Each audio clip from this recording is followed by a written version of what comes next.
Hey, everybody, welcome to Podcast Answers. That's right, we are kicking off episode 3, and we're going to be talking a little bit about show cover art, how to make it, what the specs should be, and why you even need it. But first, if you've never joined us before, we are a show that helps people grow and start their podcast, answering podcast questions along the way. So we would love to answer any questions. You can contact us at podcastanswers.com/contact if you have any podcast questions that you'd like answered. But in the meantime, you can go ahead and also go over to all of our socials. Subscribe to our YouTube channel at youtube.com/@podcastanswers. We would love to see you there. We post all of our episodes live. We do a live recording and also live YouTube, because a lot of the stuff we do is going to be hands-on and stuff you need to see. So today's episode, not so much, but other episodes are things that you need to be watching. So without further ado, show cover art. What is it? So essentially, it's the branding of your podcast. It's the way that people know your podcast from another podcast. I mean, obviously you have the name of the podcast, but the show cover art is just kind of think of it like an album art for your favorite thing that your music artist that you listen and to watch to. Like, how do you know which album you're listening to? It's because it's got that cool graphic on it, right? So the same thing happens with podcasting. You need to have a cover art for your show. That way people can know what your show is and what it's about. So there's some specifics for that. It needs to be a specific size, and that size at minimum is 1,400 pixels by 1,400 pixels. It's going to be square. But at the maximum, it's going to be 3,000 pixels by 3,000 pixels. And the reason that kind of varies is because originally it was 1,400 by 1,400, but that's when people were just using their iPods and the screen displays weren't very big on it. But things are getting bigger and bigger, and now people are watching on their Apple TV, on the Roku TV, on YouTube. So it needs to be a lot bigger now because of that. So I would recommend using the 3,000 by 3,000 pixel size, because that way it allows people to actually see it in very high resolution when they come in and are looking at your show. Now, the file format needs to be a PNG or a JPEG. I would recommend, especially if you're going to go ahead and use the 3,000 by 3,000, I would recommend using the JPEG format, just because it's smaller than the PNG format, and so that way it loads quicker on the different apps and the different locations. So if you're using the very big file size, go ahead and make sure that you're using the JPG format. Now, here are some design things. You can make it however you want to, but I would say keep it simple and make it legible. So if you're going to put any text on it, which I recommend that you do, make it legible. Don't try to stuff it with lots of text, and don't make that text small, because your phone is going to show that at a very, very, very small size. And so you don't want to have that being really super tiny, because people won't be able to read it. So that being said, also, I wouldn't put anything on the bottom fifth of your image, as it may become obscured by other elements of the player, depending what player you're listening to it in and watching. And some of your player elements may be on that lower fifth of the icon of the screen, and so you're gonna end up having it obscured by that. So don't put anything on the lower, any text anyways, or anything important on the bottom fifth part of your image. It should also be visually appealing and give people a good idea what to expect. I mean, if your podcast is going to be about pizza, I would not put an icon of ice cream on your show, because that's just not going to cut it. It's not going to make it, it's not going to work. It's not going to, it's good. People are going to go, what is this show about? Is it about ice cream? Is it about pizza? Keep it relatively about what your show is about. That way people can look at it really quickly and say, this is something that I want to listen to and I want to watch. So for us, Podcast Answers, ours is just a little round circle with a headphone on it and a little audio wave. And that way kind of gives an idea of it's about podcasting. And it says real in big bold letters, podcast answers. That way people can see it and they know what they're getting into when they actually do their show.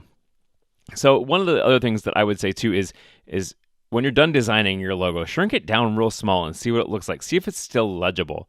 There's a website that's actually really good called onlypod.com, ONLY pod, POD.com /podcast-cover-preview. And I'll link to this in our show notes. But what you can do in there is load up your image and it'll scale it to different sizes and show you what it's going to look like in the different apps.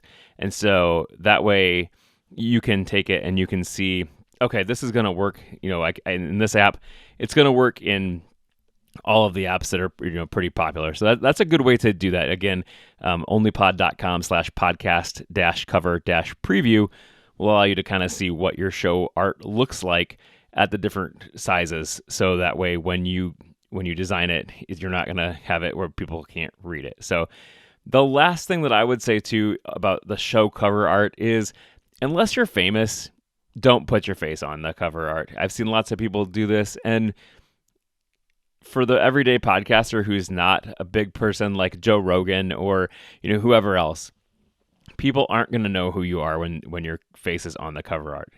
They're going to say, okay, who is this Andy guy? Who's this picture of this person on the cover? Like, it doesn't really tell me anything about your podcast because you're not famous. Your face isn't recognizable from thousands of people, and so they're not going to be able to know that this is, they're not going to care who Andy Lehman is. They're going to care what your show is about. So you're going to want to put something that's more relatable to your show rather than your face, unless, you're famous, but that's a whole nother story. Now, there's another thing. So that was your show art, your show cover art. That's going to be what in all of your listings, your main, like when you search for your podcast, it's going to show up and it's going to be right there. And that's what you're going to see in that location. That's what you're going to see when you search for your show. You can also have episode cover art, and that can be unique. Episode art is unique, and it helps people know what each episode is about. So you're going to want to make it unique for every episode. So for one of my podcasts, I end up putting a picture of the guest if we had a guest on there. So again, they may not recognize that guest, but when they're listening, they can put a name to a face and go, oh, this is that guest. This is who I'm listening to. So I would put a guest picture on there. If it's something like this where I don't normally, at this point, we don't have a lot of guests on Podcast Answers, I would say you can, put it like if I'm talking about cover art, I may put like a art palette or, something just a little bit different to designate what this episode is about. Episode art, usually if you do not have it, so if you decide not to choose it for any episodes or even, you don't put it for a specific episode, the podcast player will default back to the cover art of the show. So it'll show your actual show logo. But if you have the cover art, then for the episode, it's going to show that episode.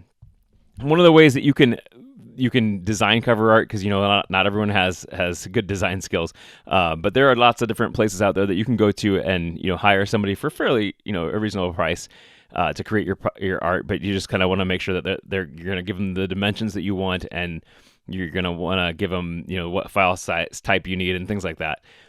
But another thing you can do is use Canva. Canva is great. They have a free tier, and I use this for a lot of the design work that I do for podcasts, but it's great because you can even type in podcast cover art and it's going to have the right dimensions, and then it's going to have some, there are going to be templates that you can use. You can customize them. You can start your own type of thing. You can go fresh from everything else, but that's one of those things that I find as an inspiration. You can even use it as an inspiration, from Canva. And so that's one of the first places that I would go to look for podcast cover art, because they do a great job and they have lots of templates that you can use that aren't gonna cost you anything, if much. Sometimes Canva, if you're not paying for it, has you have to pay for certain elements in it, unless you are a premium member. But that's a good place to go to start for this. If you need any help with your podcast, I am available for custom consulting. Just go to podcastanswers.com/contact, and we can set up an appointment, and I can create cover art for you. I'm a fairly reasonable price cover art designer, I think. And then I can also help you start your podcast, help you grow your podcast. We really appreciate that. Again, I'm available for custom podcast work as well. Guys, if you enjoyed this episode, I would just encourage you to head over to podcastanswers.com/buymeacoffee if you want to help support the show, help us to be able to buy and afford more equipment. Again, that's podcastanswers.com/buymeacoffee. You can become a premium member there and support us either on a one-off thing or a monthly donation, and help us achieve some of our podcast goals as far as some of our hardware, and increasing some getting new hardware to test out and new services that we can test out for you. So guys, with that, this episode, that's going to be a wrap on this episode. Thanks again. Tune in next week. We are going to be actually having an episode with Sam Sethi. Sam Sethi is the creator of a new app, a new website actually, for playing podcasts. So with that, guys, have a great week, and we'll see you on the next episode.